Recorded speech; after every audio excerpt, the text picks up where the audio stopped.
Welcome back to the Unappreciated Man podcast, where we give voice to the struggles and triumphs of men who deserve more. Today, we have a very special guest who's here to share his story of feeling more like an ATM instead of a husband. I'm just an ATM machine to you, aren't I, honey? Insert husband. Get cash. That's all I am now, a bank account with legs. Swipe your debit card, enter your PIN, withdraw whatever amount you feel entitled to that day. Meanwhile, the actual man attached to that bank account doesn't even get a courtesy glance. We used to be partners, honey. Remember that quaint notion? Two adoring lovebirds against the world. Now I'm just a faceless moneybags financing your cushy lifestyle. The hands that used to caress you now just get put to work around here like a hired handyman. The lips that used to whisper sweet nothings now just spit out reminders to stop by the ATM on my way home from my joyless job. And my job's just funding your full-time shopping addiction anyway. Manis/petties. Custom throw pillows. $200 facials. Oh, but I get the eye rolls whenever I buy a lousy power tool to fix the sink you clogged with your bath bombs. Yeah, sorry I didn't spend my hard-earned money on something more practical, like monogrammed guest towels. Christ almighty, we have guests about as often as we have intimacy anymore. When's the last time we locked eyes over anything but the checking account, honey? When's the last time we actually talked without it turning into you giving me a honey-do list or passive-aggressive lecture about being present? Well, I'm damn present, all right, like a human credit card you keep tucked away in your purse. Yeah, go ahead, drain all the money and love out of this bank account until you've bled it bone dry. It's not like you even see the man behind the machine anymore anyway. I'm just numbers on a screen flashing how much remains for you to feed on before you carelessly swipe that card again. Funny, I don't remember installing an ATM in our marriage vows. Maybe I missed that fine print while lost in your teary eyes, promising undying love and partnership forever. Silly me, when I could have pledged to financially pamper you like the princess you clearly expect to be. Well, excuse me, Your Highness, for not funding your latest whims fast enough. I'll be sure to cut back on my own silly hobbies so you can get diamond-encrusted nails to match that diamond ring and necklace I killed myself working overtime to buy.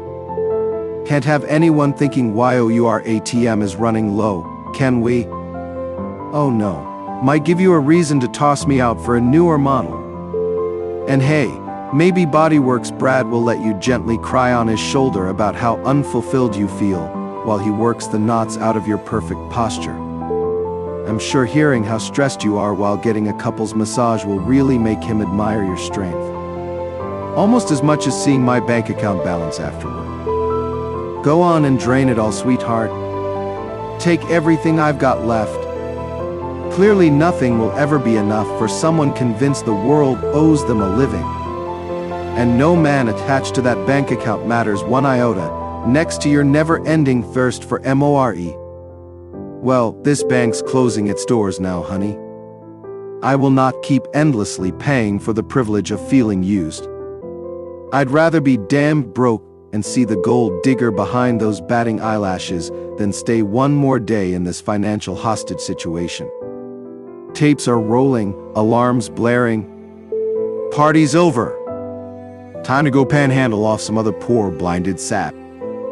This ATM is officially out of service. I swear, sweetheart, love shouldn't feel so transactional. It shouldn't be a running tally of who brings home the bacon versus who spends it on God knows what. I may not indulge in little luxuries, but I sure as hell indulged in you once. And now you can't even be bothered to indulge me with a scrap of genuine affection or appreciation. I never signed up to be your personal ATM, honey. I signed up to be your partner. But I guess money and upgrades matter more to you than that tired old notion. Just remember, every time you casually swipe that debit card without a second thought to the man attached, you're withdrawing a little more from the fading love in this account too. Oh, what's the matter? Did the honey do money train finally come screeching to a halt?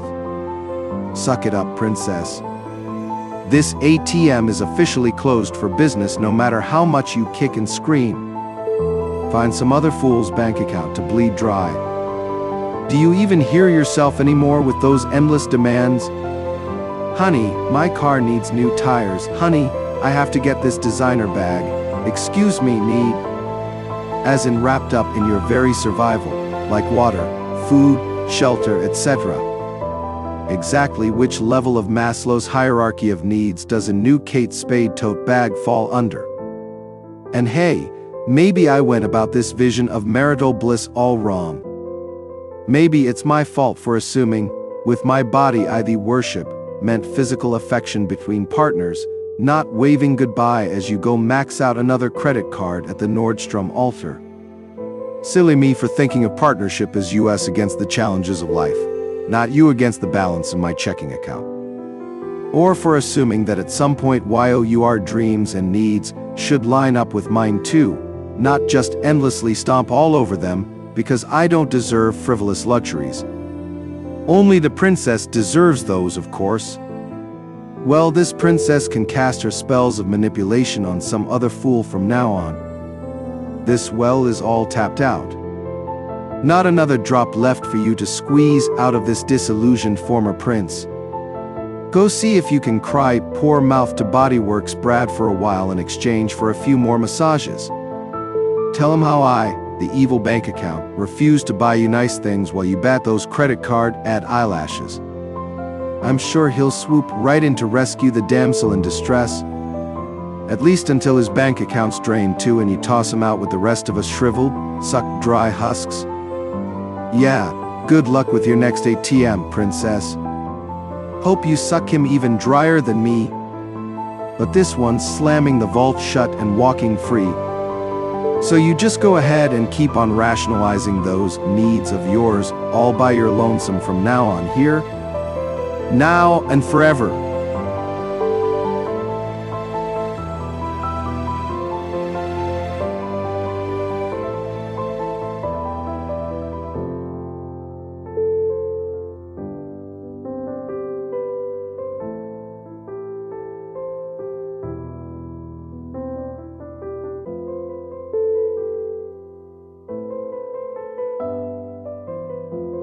Thanks for listening to another episode of the Unappreciated Man podcast.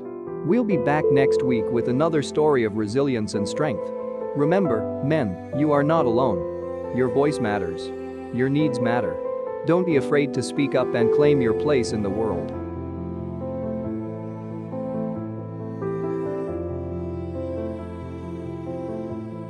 To have your rant featured on the Unappreciated Man podcast, send an 8 to 10 minute audio to unappreciatedmanpodcast@gmail.com. You deserve more and to be heard. This is the Unappreciated Man podcast where you are appreciated.